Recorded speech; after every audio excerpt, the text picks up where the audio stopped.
Hey guys, so yet again we are at the Land Rover dealer programming a Land Rover because they don't have the tools to do it, because Land Rover doesn't support their brands this old. I'm starting to feel bad for this dealer at this point. Good news is, got a brand new part already installed, and the other good news is, got the old blue box. I know you guys keep asking, why do you keep doing these with the blue box and not the Drive Pro? First reason is I think the blue box is going to be better at this. Second reason is Zach has the Drive Pro in his van. I don't get to keep it. All the new tools and cool stuff goes to my technicians. I run old and busted or antiquated stuff, which the blue box is, but still an invaluable tool to have.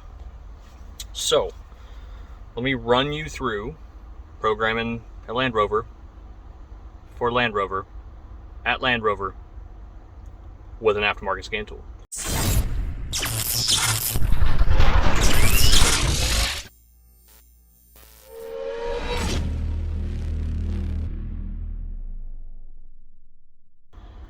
I do wonder if Autologic is tired of winning yet. So let's go through it. Basically, I've auto-identified the vehicle, put the VIN in. I'm going to say petrol Motronic unit. Again, the new unit's been fitted. The old unit is over on the floor. I think we're going to need a number. Throwing the tool everywhere. Well, I better not show the box. It's got a customer name on it.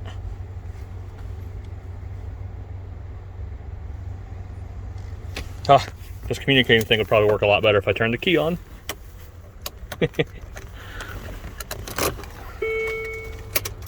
Let's try that.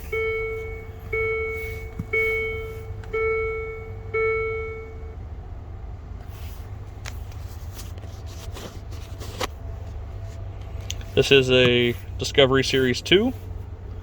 Whoop, back. Did I miss a button? Oh, yeah. It's a 100/460. This has coil spring suspension. Programming file cannot be found. Okay, so I've got to go download it. Hold up. Is this getting kind of confusing? Well, if it is, you guys can head over to L1training.com, and I have hundreds of hours of advanced level training. We cover diagnosis, module programming, EEPROM, immobilizer, keys, board repairs, all of the great stuff you guys have questions about at L1training.com. Most of these classes are done live, so we have these Q&As where you guys can ask questions, and I answer them right there. Head on over to L1training.com and sign up, and we'll see you guys there. All right, so basically, got it all hooked up and going, and we're, let me show you. It's in the middle of verifying the programming now. Basically, saw that it said programming not done, so I submitted an online support ticket because I didn't see it in my downloads folder on the Autologic website. Got a call back in 18 minutes. Guy said, hey, it's listed as the Motronic 5.2. I know yours has the 4.6, but it's still the Motronic ECMs, and put them all in the one download file. He said download the Motronic 5.2. It includes all the P38 ECMs. Download that file, put it on your tool, and then go ahead and hit the programming button. It should go. Sure enough, it asked me if it had air suspension or coil suspension. This was a coil suspension vehicle. I checked with the dealer who we're at here, and he said, yep, it's coil suspension from the factory. This was not an air suspension car. Perfect. Put that in. It asked for today's date, for the chassis number, VIN number. And then what else did it ask?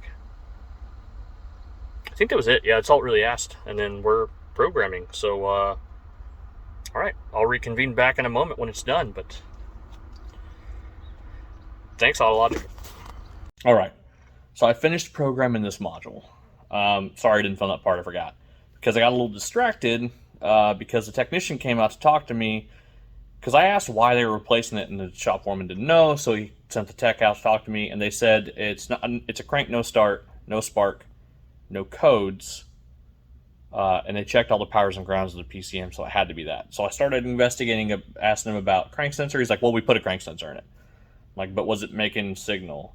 Did you see cranking RPM while you were attempting to start it? It didn't really have any answers for me. So probably dealing with a crank sensor problem or an input problem after I finished programming it and doing the security, which is just a push button learn theft, like a parameter reset kind of. There's no chip in the key, just had to do the handshake. All it was done in Autologic tool was right there, just push button, read screen. Basically, there was no RPM during cranking when I saw it. So I talked to the service manager and said, hey, you want me to look at this? And he was like, do I have a choice? And I was like, well, you guys can keep looking at it. I would look at the crank sensor. I'm trying to help him out a little.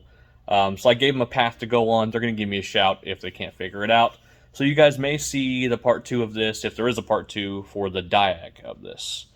It's an 04 Land Rover Discovery Series 2 4.6 liter. So thanks for watching. And if you want to like, subscribe, comment, all that kind of stuff, I'd really enjoy it. Thank you very much, and we'll see you next time.